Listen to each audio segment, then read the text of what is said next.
వాక్యాన్ని విందాం. మార్కు సువార్త 8వ అధ్యాయము 22వ వచనం చదువుదాం. అంతలో వారు బేత్సయిదాకు వచ్చిరి. అప్పుడు అక్కడి వారు ఆయన యొద్దకు ఒక గ్రుడ్డివాణ్ణి తోడుకొని వచ్చి వాణ్ణి ముట్టవలెనని ఆయన వేడుకొనిరి. ఆయన గుడ్డివాణ్ణి చేయి పట్టుకొని ఊరి వెలుపలకు తోడుకొని పోయి వారి కన్నుల మీద ఉమ్మివేసి వాని మీద చేతులుంచి నీకేమైనాను కనబడుచున్నదా అని వానిని అడగగా వాడు కన్నులెత్తి మనుషులు నాకు కనబడుచున్నారు, వారు చెట్ల వలె నుండి నడుచుచున్నట్లు నాకు కనబడుచున్నారనెను.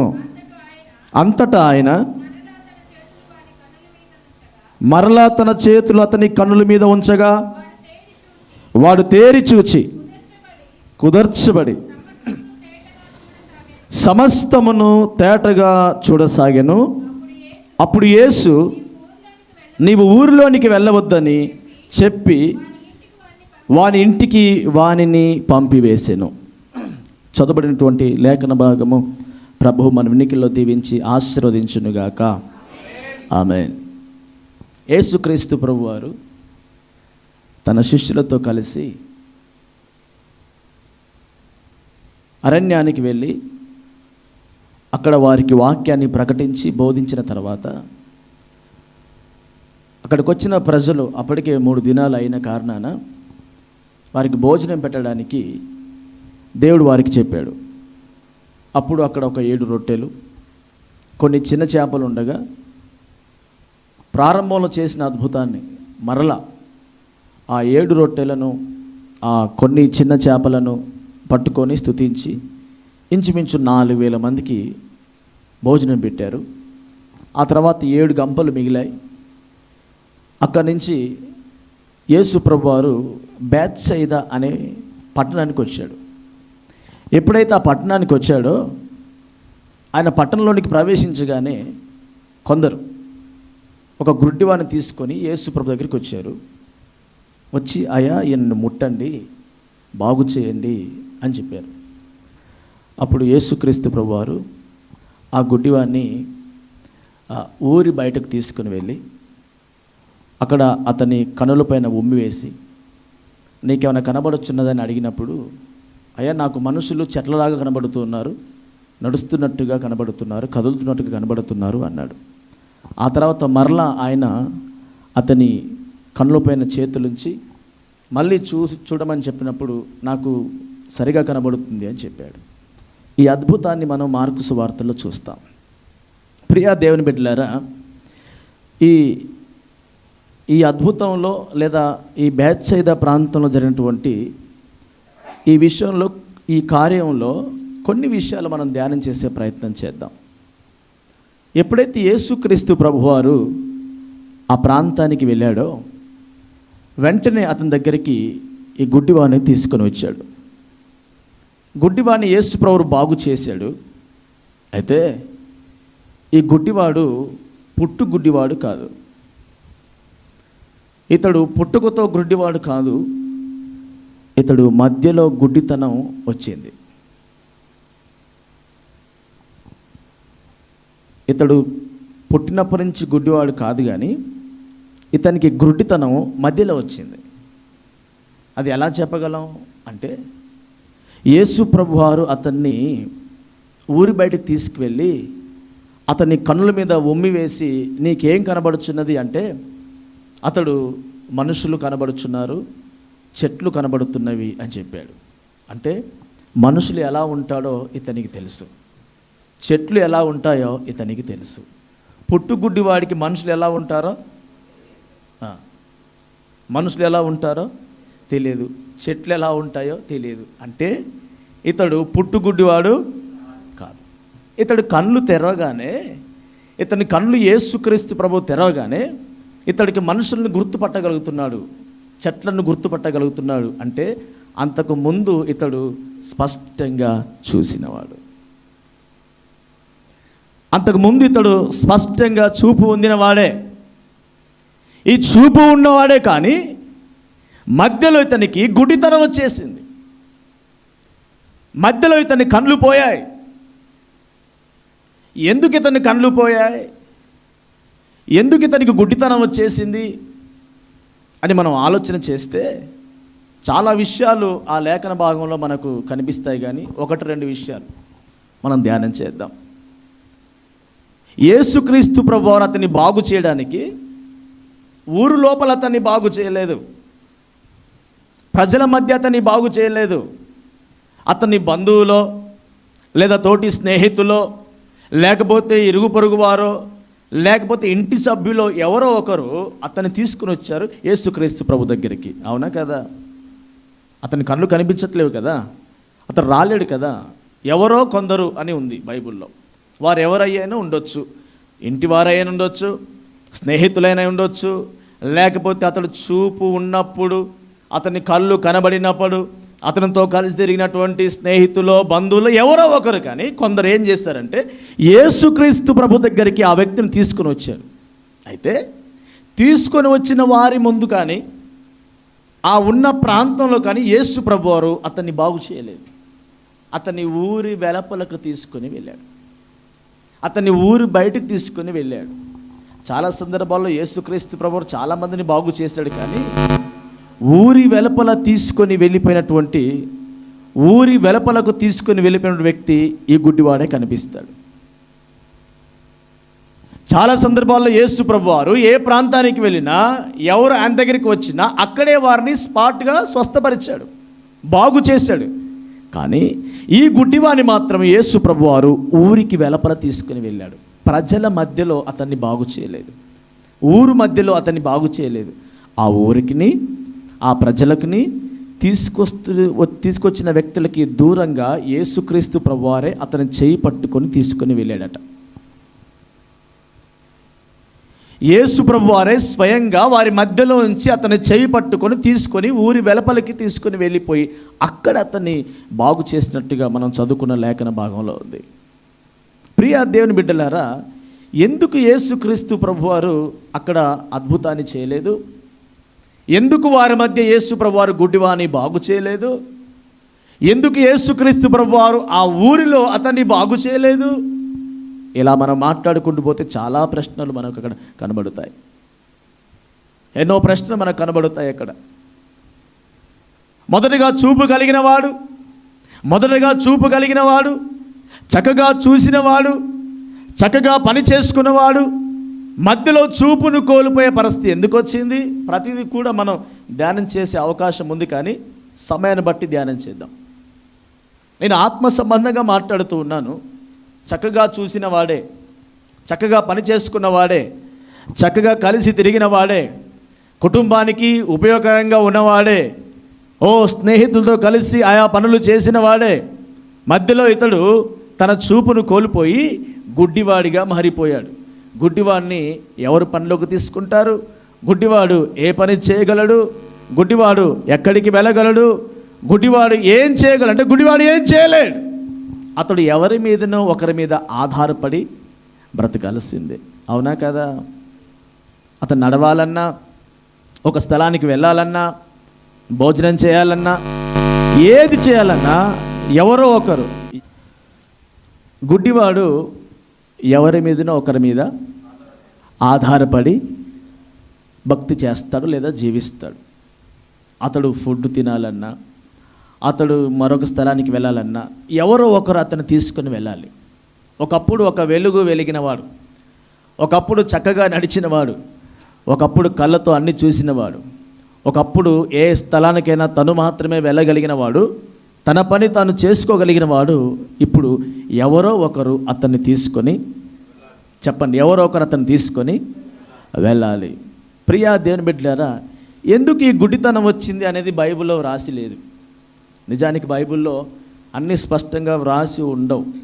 దేవుడు ప్రత్యక్షపరుస్తూ బయలుపరుస్తాడు గనక, ఆ మర్మములు బయలుపరచువాడు దేవుడు గనక మనం ధ్యానం చేసినప్పుడు అనేక విషయాలు మనకు తెలుస్తాయి. అనేక విషయాలు దేవుడు మనతో మాట్లాడతాడు. మీరైనా నేనైనా ఎవరమైనా పరిశుద్ధాత్మ నడిపింపుతో ప్రేరణతో ధ్యానం చేస్తే దేవుడు మనకు తెలియపరుస్తాడు. మనము మైండ్తో చదివితే, మనం ఒక పద్యంలాగా ఒక బుక్కులాగా చదువుకుంటూ వెళ్తే, మనకై మన జ్ఞానంతో చదువుకుంటూ వెళ్తే మనకు విషయాలు తెలియవు. పరిశుద్ధాత్మ నడిపింపుతో ప్రేరణతో మనం బైబిల్ను ధ్యానం చేసినప్పుడు దేవుడు అనేక విషయాలను తేటపరుస్తాడు. మనం వాస్తవానికి చూసినట్లయితే బేత్సైదా గురించి యేసుక్రీస్తు ప్రభువారు ఒక చక్కని విషయం చెప్పాడు. బేత్సైదా గురించి మాట్లాడుతూ, అయ్యో బేత్సైదా కొరాజీనా, మీ మధ్య చేయబడిన అద్భుతములు తూరు సీదోన్లో చేసినడలా ఇదివరకే వారు మారు మనసు పొంది ఉండెను అని అంటాడు. అది మత్తయి సువార్తలో ఉంటుంది. ఆ మాట ఒకసారి చదువుదాం. మత్తయి సువార్త 11వ అధ్యాయము 21వ వచనం. తూరు సీదోను, అయ్యో బేత్సైదా, మీ మధ్యను చేయబడిన అద్భుతములు తూరు సీదోను పట్టణములో చేయబడిన ఎడల ఆ పట్టణముల వారు పూర్వమే గోనె పట్ట కట్టుకొని మారు మనసు పొందిందురు. కింద కపెర్నహూము గురించి కూడా మాట్లాడుతూ, కపెర్నహూము గురించి కూడా చదువు. అది కూడా ఆకాశమటునకు హెచ్చింపబడేదవా, నీవు పాతాళం వరకు దిగిపోయేదవు. నీలో చేయబడిన అద్భుతములు సొదొమలో చేయబడిన ఎడల అది నేటి వరకు నిలిచియుండును. విమర్శ దినమందు నీ గతి కంటే సొదొమ దేశపు వారి గతి ఓర్వ తగినదై ఉండునని మీతో చెప్పుచున్నాను. 3 ప్రాంతాల గురించి మాట్లాడాడు. మొదటిది కొరాజీనా, రెండోది బేత్సైదా, మూడోది కపెర్నహూము. ఈ 3 పట్టణాల్లోనంట యేసుక్రీస్తు ప్రభువారు గొప్ప కార్యాలు చేశాడు, అద్భుతాలు చేశాడు, అనేకుల్ని బాగు చేశాడు, అనేకుల్ని స్వస్థపరిచాడు. ఈ 3 ప్రాంతాల్లో చేసిన అద్భుతాలు చాలా గొప్ప అద్భుతాలు, లెక్కకు మించిన అద్భుతాలు యేసుక్రీస్తు ప్రభువారు చేశాడు. బేత్సైదా పట్టణం ఉందే, ఇది గలతీ ప్రాంతానికి సమీపంగా, నది తీరానికి సమీపంగా ఉంటుంది. ఇది విలేజ్ కాదు, ఇది పట్టణం, ఇదొక టౌన్. ఈ పట్టణంలో దేవుడు యేసుక్రీస్తు ప్రభువారు అనేక అద్భుతాలు చేశాడట, గొప్ప కార్యాలు చేశాడట. రోగుల్ని బాగు చేశాడు, అనేక దయ్యాల్ని వెళ్ళగొట్టాడు, అనేకులు బ్రతుకుల్ని మార్చాడు. అయితే అద్భుతాలు పొందుకున్న, మేలు పొందుకున్న, దేవుని చేత కార్యాలు అనుభవించినటువంటి ఈ బేత్సైదా పట్టణపు వాసులట కృతజ్ఞత లేనివారై, మారు మనసు లేనివారై బేత్సైదా పట్టణంలో ఉన్నారట. మేలు పొందుకున్న వీళ్ళట మారు మనసు లేకుండానే భక్తి చేస్తున్నారట. మేలు పొందుకున్న వీరట, అద్భుతాలు చూసిన వీరు, దేవుని చేత కార్యాలు అనుభవించిన వీరు కృతజ్ఞత లేకుండా, కృతజ్ఞత లేని వారై ఆ పట్టణంలో ఉన్నారట. ప్రియా దేవుని బిడ్డలారా, వీళ్ళెవరు బేత్సైదా పట్టణవాసులు అంటే కృతజ్ఞత లేనివారు. దేవుని చేత దీవించబడి, దేవుని చేత మేలు పొందుకొని, దేవుని చేత వర్ధిల్లి, దేవుని చేత ఆశీర్వదించబడి, దేవుని చేత అద్భుతాలు పొందుకొని, దేవుడు చేసే కార్యాలని అనుభవించి, ఆయా సమయాల్లో దేవుడు హెచ్చించిన కొలది, వర్ధిల్లిన కొలది వీళ్ళు వర్ధిల్లుతూ అభివృద్ధి చెందుతూ కృతజ్ఞత లేని వారిగా, మారుమనసు లేని వారిగా భక్తి చేస్తున్నారట. వీళ్ళెవరు బేత్సైదా పట్టణవాసులు? ఎవరు? కృతజ్ఞత లేనివారు. నేను రాత్రికాలం కూడా చెప్పాను, కృతజ్ఞత లేనివారు అరణ్యంలో ఆకుల వలె రాలిపోయారు అని చెప్పాను. దేవుడు మీ జీవితంలో మేలు చేసినప్పుడు, నిన్ను బ్రతికించినప్పుడు, నీకు ఒక రూటును, మార్గాన్ని ఏర్పాటు చేసినప్పుడు, నీ జీవితంలో ఒక అద్భుతం చేసినప్పుడు, నిన్ను పోషిస్తూ, నిన్ను కాపాడుతూ, రాత్రి మరీ చెప్పాను, కరోనాలో నిన్ను చంపకుండా కాపాడినందుకు నువ్వు కృతజ్ఞత కలిగి ఉండాలి కదా. హాస్పిటల్లో మరణ పడకపై ఉన్నప్పుడు దేవుడిని కనికరించి బాగు చేసినప్పుడు నీకు కృతజ్ఞత ఉండాలి కదా. ఎంతవరకు పరుగులు పెడతావు? ఎంతవరకు నామకార్థ భక్తి చేస్తావు? మన్నాను భుజించిన వారు, నీళ్లు తాగిన వారు, పరిశుద్ధాత్మ మేఘము కింద నడిపించబడిన వారు కృతజ్ఞత లేని కారణాన అరణ్యంలో సంహరించబడ్డారు, ఆకుల వలె రాలిపోయారు.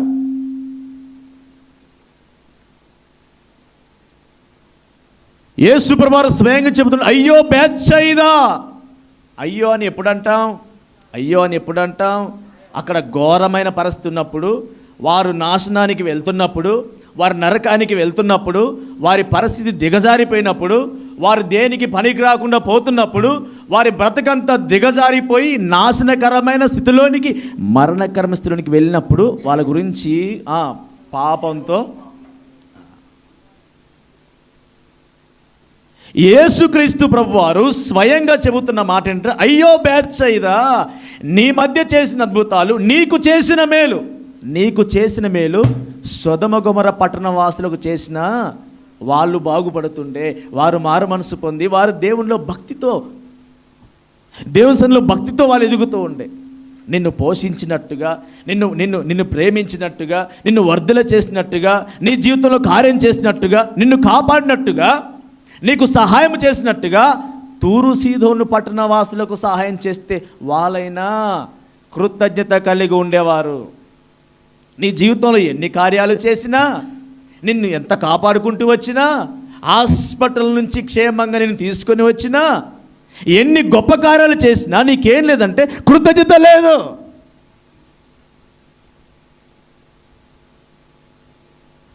ఈ బేత్సయిదా పట్టణ వాసులు ఎవరంటే కృతజ్ఞత లేనివారు. దేవుని దగ్గర నుంచి మేలు పొందుకుంటారు, దేవుని సహాయాన్ని పొందుకుంటారు, చెప్పండి, దేవుడు కార్యాలు అనుభవిస్తారు, దేవుని చేత పోషించబడతారు, కానీ వీరికి ఏం లేదు,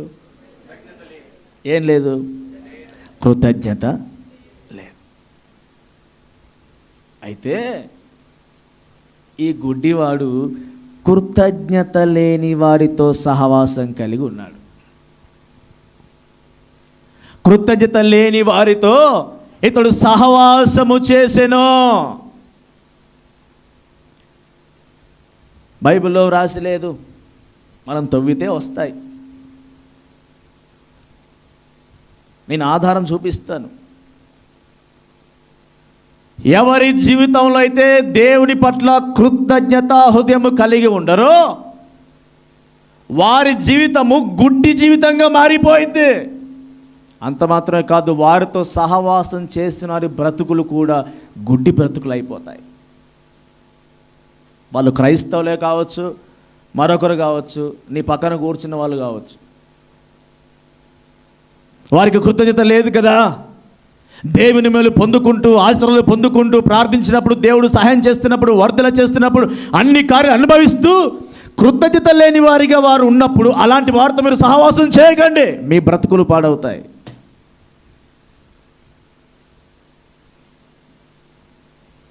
నీ జీవితాలు పాడవుతాయి.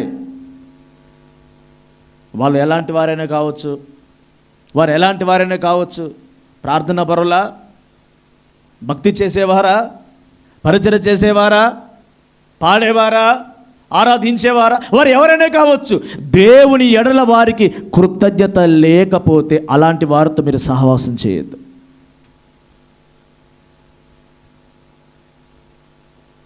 ఇతను చూపు ఎందుకు పోయింది? ఇతను ఎందుకు గుడ్డివాడైపోయాడు? ఇతని కళ్ళు ఎందుకు గుడ్డితనం వచ్చేసినాయి? కళ్ళు ఎందుకు పోయంటే ఇతడు కృతజ్ఞత లేని బేత్సయిదా పట్టణ ప్రజలతో, ఆ మనుషులతో సహవాసం చేసిన. స్వయంగా యేసు ప్రభువారు చెబుతున్నాడు, బేత్సయిదా కృతజ్ఞత లేనిదానా, తీర్పు దినమున సొదొమ గొమొర్రా పట్టణము గతి కంటే మీ గతి ఘోరంగా అవుద్ది అన్నాడు. సొదొమ గొమొర్రా పట్టణమే పాపంలో ఉన్న పట్టణం అయితే, ఆ పట్టణమే పాపపు పట్టణం అయితే, ఆ పాపపు పట్టణానికి ఏ తీర్పు అయితే వస్తుందో దానికంటే రెట్టింపు తీర్పాట కృతజ్ఞత లేని బేత్సయిదా పట్టణ వాసులకు వస్తుందట.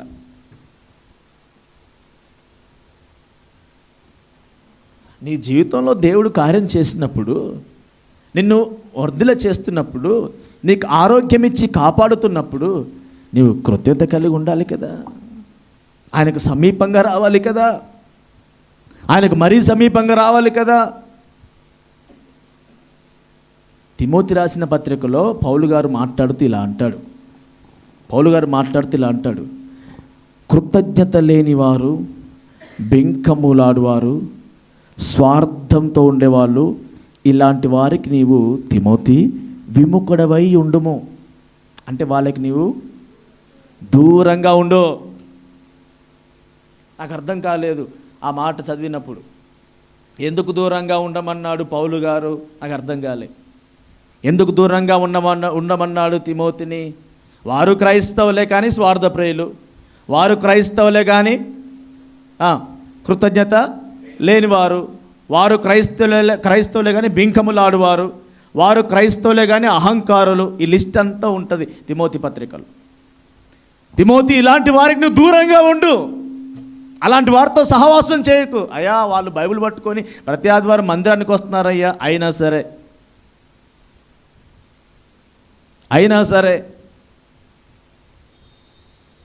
వాళ్ళు చాలా భక్తిపరులుగా అనిపిస్తారయ్యా, అయినా సరే కృతజ్ఞత లేని వారికి నువ్వు దూరంగా, అట్టి వారికి విముఖుడవై ఉండుము. అలాంటి వారికి దూరంగా ఉండుము. అలాంటి వారితో నువ్వు సహవాసం చేస్తే, అలాంటి వారితో నువ్వు కలిసి తిరిగితే, అలాంటి వారితో కలిసి నువ్వు భక్తి చేస్తే నీవు గుడ్డివాడు అయిపోతావు. అంటే అర్థం, గుడ్డివాడు అవడం అంటే ఏంటి? నీ కాళ్ళ మీద నిలబడిన నీవు, చక్కగా నడుస్తున్న నీవు, చక్కగా చూస్తున్న నీవు అడుక్కు తినే స్థాయికి వస్తావు. గుడ్డోడు ఏం చేస్తాడు?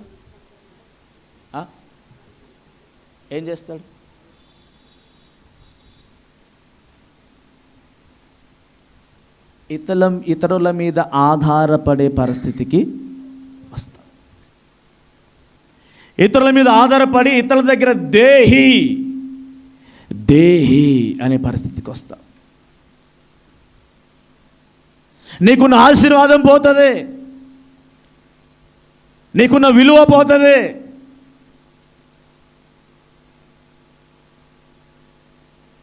నీకున్న స్థాయి పోతుంది. ఇతడు చక్కటి చూపు కలిగిన వాడే, నడిచిన వాడే, పని చేసుకున్నవాడే, ఇతనికి పరిస్థితి ఎందుకు వచ్చింది, ఈ గుడ్డితనం ఎందుకు వచ్చిందంటే కృతజ్ఞత లేని ప్రజలతో ఇతడు సహవాసము చేసేను. ఈ మధ్యాహ్న కాల సమయమున దేవుడు కూడా మీ జీవితంలో ఎన్నో మేలు చేశాడు. కృతజ్ఞత కలిగి ఉన్నారా? అనిపించలేదా ఒక్కసారైనా చనిపోవలసిన పరిస్థితిలోంచి దేవుడు బ్రతికించాడే అని? నీకంటే ఆరోగ్యంగా ఉన్నవారు చనిపోయారు కదా నీ కళ్ళ ముందు. చాలాసార్లు నేను చెబుతున్న మాట ఏంటంటే, భూమి మీద బ్రతికున్నప్పుడే నువ్వు భక్తి చేయగలవు, చచ్చిపోయినాక నువ్వు భక్తి చేయలేవు. మరొక జన్మ అంటూ లేదు. నువ్వు బ్రతికి ఉన్నప్పుడే ఘనమైన భక్తి చేయగలగాలి. చచ్చిపోయినాక నువ్వేం చేస్తావండి?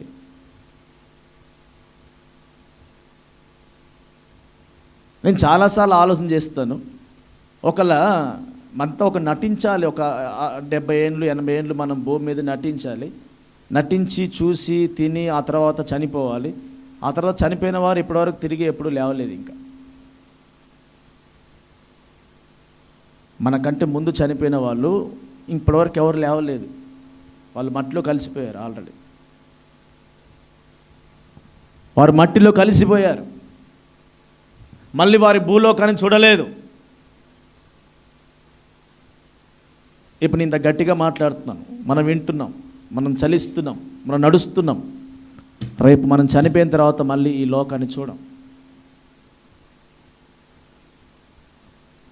అందుకే నన్ను నిర్మించిన రీతి తలంచగా నాకు భయం పుట్టుచుంది అంటాడు. నన్ను నిర్మించిన రీతి తలంచగా నాకు భయమును వణుకును పుట్టుచుంది అంటాడు. నన్ను నిర్మించిన రీతి చూస్తే, నాకు ఇచ్చిన ఆయుష్ను చూస్తే, నాకు ఇచ్చినటువంటి ఈ విధానాన్ని చూస్తే నాకు భయము పుట్టుచుంది, నాకు వణుకు పుట్టుచుంది అంటాడు. ఎందుకంటే చచ్చిపోతే మళ్ళీ లోకాన్ని చూడలేను, చనిపోతే నేను వస్త్రాలు ధరించుకోలేను, భోజనం చేయలేను, అసలు నేను ఏమైపోతానో నాకు తెలియదు. ఇక ఆఫ్టర్ డెత్ నేను ఏమవుతానో నాకు తెలియదు. ఇక ఉండలేను, చూడలేను, ఈ గృహాలు, ఈ స్థలాలు, ఈ వాహనాలు, ఈ భోజనాలు, ఇంకా నేను ఎవరినో తెలియదు. ఇంకా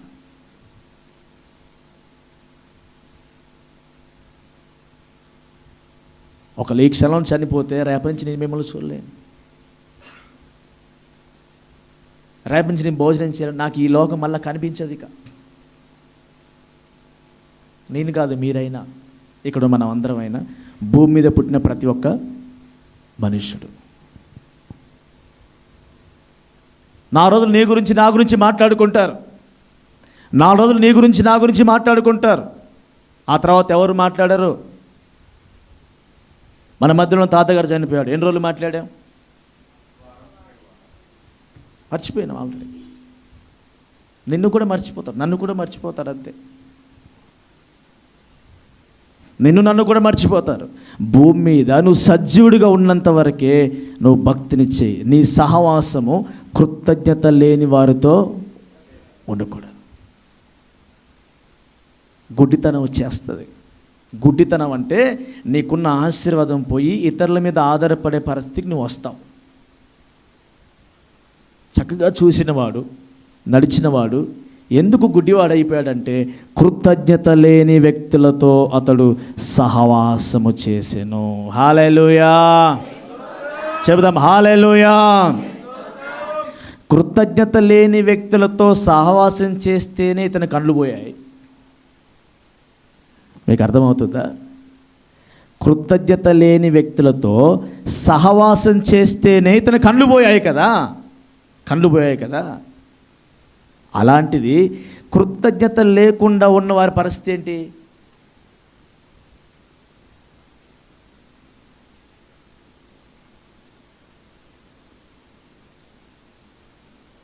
నా మాట అర్థమవుతుందా?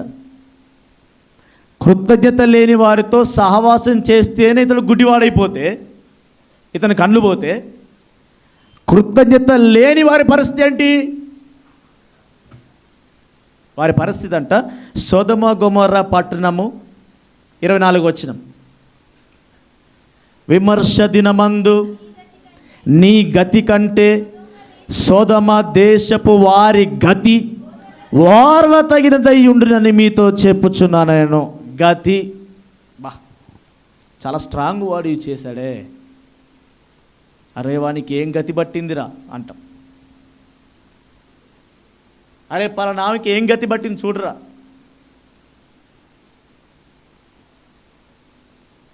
విమర్శ దినమందు మీ గతి కంటే సొదొమ గొమొర్ర వారి గతి వారం చూసినా పర్వాలేదులే అనుకుంటామట. పర్వాలేదు, సొదొమ గొమొర్ర పట్టణస్థులను చూసినా కొంచెం పర్లేదు లేరా, వారి శిక్ష కొంచెం తక్కువే ఉంది, కానీ మరీ దేవుని దగ్గర మేలు పొందుకొని, కార్యాలు అనుభవించి, అద్భుతాలు పొందుకొని, భూమి మీద యేసయ్య గురించి పాటలు పాడి, భక్తి చేసి, ప్రార్థన చేసి, పరిచయం చేసి, డబ్బులు ఇచ్చి, కానుకలు ఇచ్చి, లాస్ట్కి వస్తే సొదొమ గొమొర్ర పట్టణం కంటే అధ్వానంగా వీళ్ళ బ్రతుకులు అయిపోయారా? వారికంటే వీళ్ళ గతి ఎంత. నీవు బ్రతుకున్నప్పుడే నువ్వు భక్తిని చేయి, కృతజ్ఞత కలిగి ఉండు. ఇతడు ఎందుకు గుడ్డివాడయ్యాడు? ఎందుకట? కృతజ్ఞత లేని వారితో ఇతడు సహవాసం చేసిన కారణాన ఇతనికి గుడ్డితనం వచ్చింది. ఇప్పుడు గుడ్డివాడిగా ఉన్నాడు. ఇప్పుడు వీళ్ళు ఏం చేస్తున్నారంటే ఇతన్ని చాలా హాస్పిటల్కి తిప్పారు. ఎవరు? బంధువులు అయి ఉండొచ్చు, ఇంటివారు, తోటి ఫ్రెండ్స్ ఎవరైనా. ఇతను చాలా హాస్పిటల్కి తిప్పారు, చాలా స్థలాలకు వెళ్ళారు, చాలా ప్రయత్నాలు కూడా చేశారు ఇతను బాగు చేయడానికి. అరే ఒకప్పుడు చూపున్నోడురా, ఇప్పుడు గుడ్డోడైపోయాడు. ఒకడు మంచిగా బ్రతికిన వాడు ఇప్పుడు బికారైపోయాడు. ఒకప్పుడు చక్కగా తనకై తాను పనులు చేసుకున్నవాడు ఇప్పుడు ఎవరో చేసి పెడితే తినే పరిస్థితికి వచ్చేసాడు. ఎలాగని ఇతన్ని బాగు చేయాలి, ఎలాగని ఇతన్ని వర్ధులే చేయాలి, ఎలాగని ఇతను చూపు తెప్పించాలని ఇతన్ని చాలా హాస్పిటల్స్కి, చాలా స్థలాలకు తిప్పి ఉంటారా ఉండరా? ఖచ్చితంగా ఖచ్చితంగా తిప్పి ఉంటారు. కానీ అతని గుడ్డితనాన్ని ఎవరు పోగొట్టలేకపోయారు. ఈ గుడ్డితనం సహవాసం ద్వారా వచ్చింది. ఈ గుడ్డితనము కృతజ్ఞత లేని వారితో సహవాసం చేయటం ద్వారా వచ్చిన గుడితనం. హాస్పిటల్లో పోతే ఎలా పోతుంది? మరొక స్థలానికి వెళ్తే ఎలా పోతుంది గుడ్డితనం? నీకొచ్చిన ఈ లేమి, నీకొచ్చిన దరిద్రం, నీకొచ్చిన అనారోగ్యం ఎలా వచ్చింది అంటే కృతజ్ఞత లేని వారితో సహవాసం చేయటం ద్వారా వచ్చింది. నా మాటలు అర్థమవుతున్నాయా? ఎందుకు వచ్చింది దరిద్రం నీకు? ఎందుకు వచ్చింది ఈ యొక్క అనారోగ్యం? ఎందుకు వచ్చింది ఈ సోమరి, ఈ దరిద్రం, ఈ లేమి ఎందుకు వచ్చిందంటే దేవుని చేత మేలు పొందుకొని కార్యాలు అనుభవించి కృతజ్ఞత లేకుండా ఉన్నారే వారితో సహవాసం చేయటం ద్వారా ఈ దరిద్రం, ఈ లేమి, ఈ శ్రమ, ఈ శోధన నీకు వచ్చింది.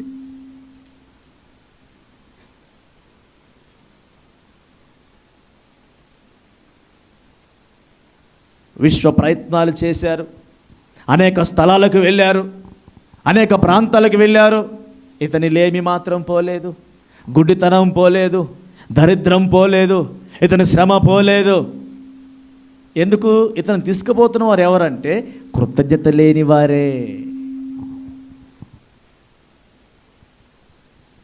ఇతన్ని హాస్పిటల్కి తీసుకువెళ్తుంది ఎవరు? ఇతన్ని ఆ స్థలాలకు తీసుకెళ్తుంది ఎవరు? కృతజ్ఞత లేని వారే.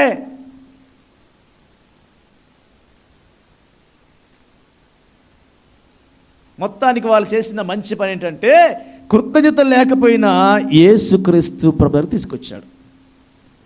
తీసుకొచ్చినప్పుడు యేసు ప్రభువారు మొదటగా చేసిన పని ఏంటి అంటే కృతజ్ఞత లేని వారి దగ్గర నుంచి దూరంగా తీసుకువెళ్ళి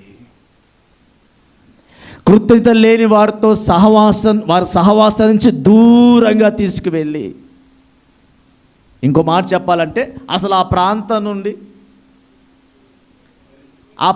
నుండి దూరంగా తీసుకువెళ్ళి ఊరు వెలపటికి అని రాసింది బైబిల్లో. చదవండి ఆ మాట.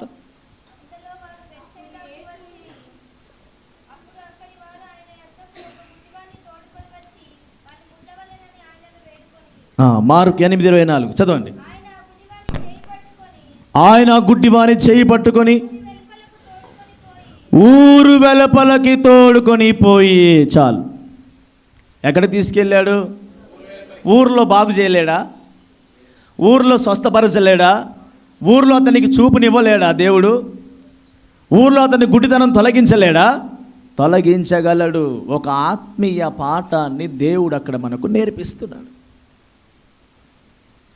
నువ్వు తిరిగి చూపు పొందాలంటే, నువ్వు తిరిగి దీవించబడాలంటే, నీ ఇంట్లో ఉన్న లేమి కొట్టివేయబడాలంటే, నీకున్న దరిద్రం తొలగిపోవాలంటే, నీకున్న అనారోగ్యం తొలగిపోవాలంటే, నీకున్న శ్రమ పైన నువ్వు జయం పొందాలంటే ఆ కృతజ్ఞత లేని ప్రాంతము, ఆ కృతజ్ఞత లేనివంటి మనుషుల మధ్యలోంచి దూరంగా దేవుడు సహాయం చేస్తాడు. అప్పుడు దేవుడు టచ్ చేస్తాడు, దేవుడు ముట్టుకుంటాడు. అతని కండ్లను 2 సార్లు ముట్టుకునేను, అతని చేయి పట్టుకొని తీసుకుని వెళ్ళాను. అతని చేయి పట్టుకొని తీసుకుని వెళ్ళి అతని కళ్ళను 2 సార్లు ముట్టాను, 2 సార్లు తాకాను.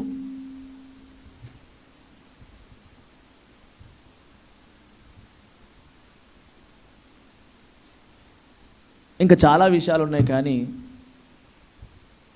దేవుని చిత్తమైతే మరలా ధ్యానం చేద్దాం. ఈ బేత్సైదా అనే పేరుకు అర్థం ఏంటంటే వలలు కలిగిన ఇల్లు అని అర్థం, లేదా చేపల ఇల్లు అని అర్థం. వల కలిగిన ప్రాంతం అని అర్థం. ఇతడు గుడ్డితనం పొందడానికి లేదా అతడు గుడ్డివాడవడానికి మరొక కారణం, మొదటిదేమో కృతజ్ఞత లేని వారితో సహవాసం చేశాడు. రెండోది మనం చూసినట్లయితే ఇతడు వల కలిగినటువంటి ప్రాంతంలో ఇతడు ఉన్నాడు. ఇంకో మాట చెప్పాలంటే వలలో ఇరుక్కుపోయాడు. వలని ఇంగ్లీష్లో ఏమంటారు? నెట్.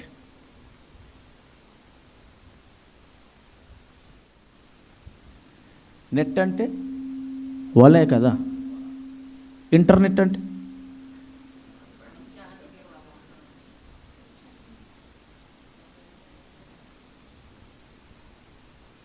ఇంటర్నెట్ పేరు బాగా పెట్టారు కదా. నెట్ అంటే వలే కదా. ఇప్పుడు ఇక్కడ కూర్చున్న మీకు ఇంటర్నెట్ లేకుండా ఉన్నారు ఎవరైనా? మీ ఫోన్లో అందరికి నెట్ ఉందా? నెట్ ఉందా? ఉంది కదా అందరికీ. నెట్ ఆన్ చేస్తున్నారా? ఏంటి నెట్ అంటే? తెలుగులో వల. వలలో ఇరుక్కుపోయాడు ఈ మహానుభావుడు. యవనస్తుడు 24/7 నెట్టే ఉండాలి. నెట్ ఆన్లోనే ఉండాలి. ఆ నెట్ ఉంటేనే కదా కాసేపు ఫేస్బుక్, కాసేపు ఇన్స్టాగ్రామ్, కాసేపు వాట్సాప్, కాసేపు స్నాప్చాట్, ట్విట్టర్, కాసేపు యూట్యూబ్. దీనికి అన్నిటికీ ఏం కావాలి? బ్యాచ్ అంటే నెట్, వల.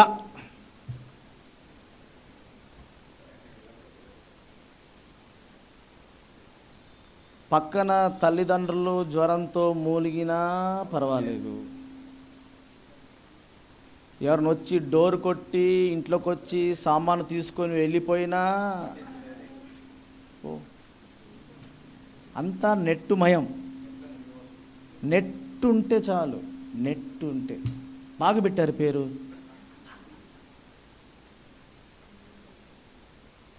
నెట్ ఉంటే చాలు కదా. ఇప్పుడు దేనికైనా నెట్టే కావాలిగా. కంపెనీ రన్ కావాలన్నా నెట్టే, సిస్టమ్ రన్ కావాలన్నా నెట్టే. అసలు ఏది చేయాలన్నా ఇప్పుడు ఏం కావాలి? నీ బ్రతుకు పాడు కావాలన్నా నెట్టే కదా.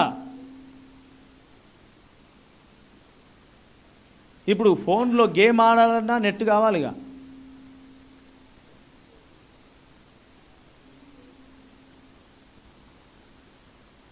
అతడు గుడ్డివాడవడానికి మరొక కారణం ఏంటి? వలలో ఇరుక్కుపోయాడు. మరి వలల గురించి మాట్లాడితే మళ్ళీ ఒక అరగంట గంట అవుతుంది. మరి మీరు ఏ వల ఇరుక్కుపోయారో? మరి ఏ వల, ఏ నెట్టు మిమ్మల్ని అసలు నెట్టుకున్నటువంటి ఉపయోగం, నెట్టుకున్నటువంటి అలవాటు ఏంటి? నెట్ అంటే వల. వలను ఎందుకు వాడతారు? అరే బంధించడానికే కదా. చేపల్ని బంధించడానికి వల వాడతారు. అసలు వలలు యూజ్ చేసేదే, ఇంకో మాట చెప్పాలంటే గేలం అంట కదా. అది యూజ్ చేసేది ఎందుకు? వల ఎందుకు యూజ్ చేస్తారు? హాయిగా స్వేచ్ఛగా చక్కగా తిరుగుతున్న చేపల్ని తీసుకొని రావడానికే కదా వల. అందుకే కదా వాడతారు. మీకు ఏ వల బంధించిందో మరి. నేను ఇంటర్నెట్ గురించి అయితే చెప్తున్నా కానీ మీకు ఏ నెట్టు బంధించిందో? గుడ్డి వాళ్ళు అయిపోతారు. ఆత్మీయ గుడితనం వస్తుంది, దరిద్రం వస్తుంది, శ్రమ కలుగుద్ది, లేమి వస్తుంది. ఆపత్కాలం మందు దేవుడికి ప్రార్థించిన సహాయం చేయడు. ఇంకో మాట చెప్పాలంటే మీ పరిస్థితి కంటే సొదొమ గొమొర పట్టణస్తుల పరిస్థితి మెరుగ్గా కనబడుద్ది. నెట్లోంచిరా బయటికి ఉపయోగించు. దేనికి? మంచికి ఉపయోగించు, అవసరానికి ఉపయోగించు. దాని ద్వారా ఏ పని జరుగుతుందో అది నీకు ఉపయోగకరమైందే దానికి ఉపయోగించు. దానికి అవసరం అది. బేత్సయిదా అనగా వలలో ఇరుక్కుపోయినటువంటి ఆ వ్యక్తి, వలలో బంధించబడ్డ ఆ వ్యక్తి గుడ్డివాడైపోయాడు. ఇప్పుడు గుడ్డితనం వచ్చేసింది. ఇప్పుడు తన కాళ్ళ మీద తాను నిలబడి పని చేసుకునేవాడు ఇప్పుడు బానిసయ్యాడు. మంచిగా ఉన్నవాడు పాడవపడని కారణం అంటే వలలో ఇరుక్కుపోయాడు. అది పాపపు వలన, అది డబ్బు వలన, అది ఏ నెట్టో మనకు తెలియదు.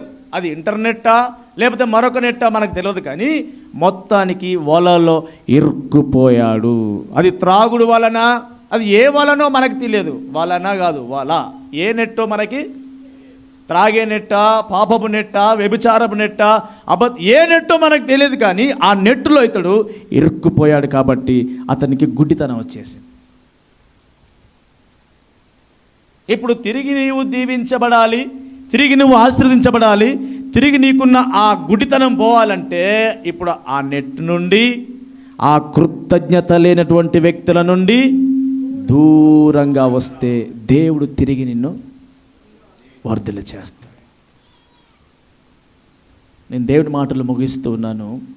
2 కారణాలు మీ ముందు పెట్టాను. మొదటిది, కృతజ్ఞత లేని వారితో అతడు సహవాసము చేశాడు. రెండోది, అతడు వలలో ఇరుక్కుపోయాడు, చిక్కుకుపోయాడు. వల అతన్ని బంధించింది. యేసుక్రీస్తు ప్రభువాడు ఆ వలకును, ఆ కృతజ్ఞత లేనటువంటి ఆ వ్యక్తులకు దూరంగా అతను తీసుకువెళ్ళి అతన్ని బాగు చేశాను. బాగు చేసిన తర్వాత యేసు ప్రభువారు ఒక హెచ్చరిక చేశాడు. ఏమన్నాడు? నువ్వు ఊర్లోకి వెళ్ళొద్దురా భయ్య అన్నాడు. నువ్వు ఊర్లోకి వెళితే నీకెవరు మళ్ళా స్నేహితులు అవుతారు? కృతజ్ఞత లేని వారు స్నేహితులు అవుతారు. నువ్వు ఊర్లోకి వెళ్తే మళ్ళీ వాళ్ళలో ఇరుక్కుపోతావు. అప్పుడు మళ్ళీ నువ్వు గుడ్డివాడైపోతావు. కాబట్టి నువ్వు ఊర్లోకి వెళ్ళకుండా నీ ఇంటికి వెళ్ళు అన్నాడు. నిన్ను బాగు చేసింది, తిరిగి నిన్ను పురికొలిపింది, తిరిగి నిన్ను వర్ధిల్ల చేసింది, తిరిగి నీ జీవితంలో కార్యం చేసింది. ఎందుకంటే మళ్ళీ ఊర్లోకి వెళ్ళి సహవాసం చేయడానికి కాదు. ఎందుకు? నీ ఇంటికి వెళ్ళడానికి. హల్లెలూయా చెబుదాం, హల్లెలూయా. అది ఏ ఇల్లు? అది ఏ ఇల్లు? నువ్వు కట్టుకున్న ఇల్లు కాదు, నువ్వు కిరాయికున్న ఇల్లు కాదు. అది ఏ ఇల్లు? ఏ ఇంటికి వెళ్ళాలట? వర్ధిల్లిన నీవు, బాగైన నీవు, దేవుని చేత దీవించబడిన నీవు ఏ ఇంటికి ప్రయాణం చేయాలంటే మళ్ళీ ఊర్లోకి కాదు, మళ్ళీ లోకంలోని కాదు, మళ్ళీ నామకార్థులతో సహవాసం చేయడానికి కాదు, కానీ ఒక ఇల్లు ఉంది మన కొరకు శాశ్వతమైనది. ఆ ఇంటికి నువ్వు ప్రయాణం చేయాలి.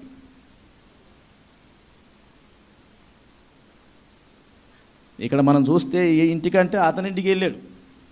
అది శరీర సంబంధమైన ఇల్లు.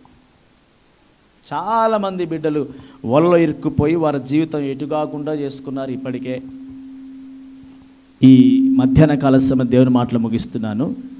దేవుడు తిరిగి నీ జీవితాన్ని కట్టాలి అంటే ఆ నామకార్థుల, కృతజ్ఞత లేని వారితో ఆ వలలోంచి బయటికి వచ్చి దూరంగా వచ్చి దేవుని దగ్గర ఉంటే దేవుడు నిన్ను తాకుతాడు, దేవుడు నిన్ను ముడుతాడు, తిరిగి నీ జీవితాన్ని కడతాడు. ఆ గుడ్డివాడిని తిరిగి దేవుడు ఏం చేశాడు? తిరిగి అతని జీవితాన్ని కట్టాడు. అతడు తన ఇంటికి ప్రయాణం చేసి వెళ్ళాను. అలాంటి కృప దేవుడు మీ అందరికీ అనుగ్రహించునుగాక. ఆమేన్, ఆమేన్. అందరూ తల ఉంచి కళ్ళు మూసుకోండి. అందరూ తల ఉంచి కళ్ళు మూసుకొని ప్రార్థన చేసుకుందాం. ఎవరు మౌనంగా ఉండకూడదు. అందరూ అందరూ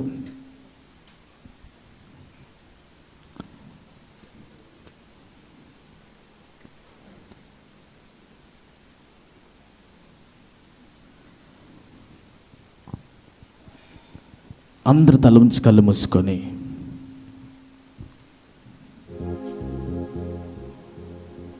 విన్న వాక్కు ప్రకారం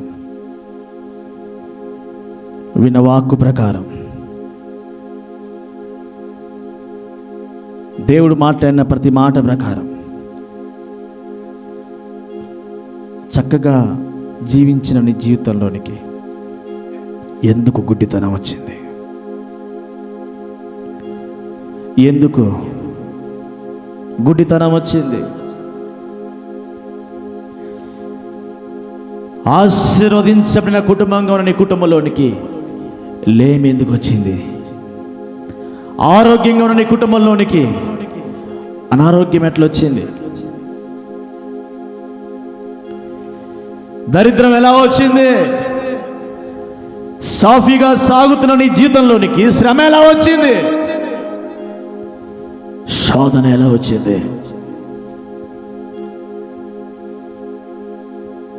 ఈ మధ్యాహ్నం ప్రభు బేత్సయిదా ప్రాంతంలో ఉన్నటువంటి గుడ్డివాడిని మన ముందు పెట్టి మాట్లాడాడు.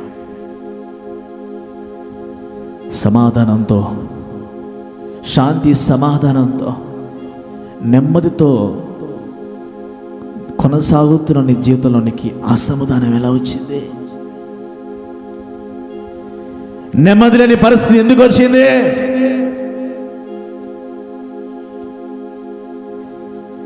దీవెనకరమైన జీవితము శాపకరంగా ఎందుకు మారుతుంది? తలాంతులు కలిగిన, వరం కలిగిన, ఫలం కలిగిన జీవితము తలాంతులు లేని, ఫలము లేని ఎండిన వ్యక్తిలాగా ఎలా జరుగుతుంది? ఎందుకు ఈ అసమాధానం? ఎందుకు దరిద్రం? ఎందుకు శ్రమ? ఎందుకు ఈ అనారోగ్యం? ఎందుకు ఇవన్నీ నీ చుట్టూ తిరుగుతున్నాయి? ఇవన్నీ నిన్ను వెంబడిస్తున్నాయి. నువ్వు ఎటు వెళ్తే, నువ్వు ఎక్కడ ఉంటే అక్కడికి నీతో పాటు వస్తున్నాయి ఇవన్నీ. కారణం ఏంటి? కారణం ఏంటి? ఈ మధ్యాహ్నం ప్రభు నీతో మాట్లాడాడు. చక్కగా ఉన్న ఆ వ్యక్తి ఎందుకు గుడ్డివాడు